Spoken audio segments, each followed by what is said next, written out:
In Turkey, beside rigid-minded mullahs and common people, there are also rationalists and Freemason people, quite few people in understanding. Freemasons are not rationalists. They seem like that. Not at all. Freemasons, first of all, let him translate this part and then I'll correct you. Yes. Your concept of Freemasons is completely false, because Freemasons are only free in name. Otherwise, they are very strictly commanded by the Jewish hierarchy.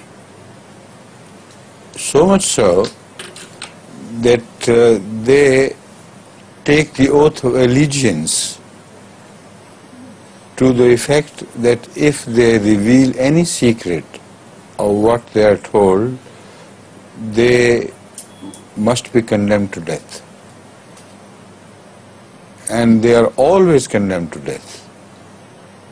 Anybody who dares to reveal the secrets of Freemasonry to any outsider will die for reasons unknown.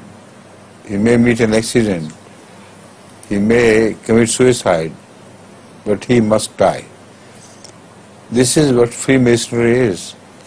So if the people in Turkey are duped to believe that Freemasonry is absolutely all right and you are free to do whatever you like, it is absolutely false. Rationality is a different thing altogether. If you are irrational, nobody can command you. It is your rationality which becomes your master. In Freemasonry, the masters are others than your own rationality.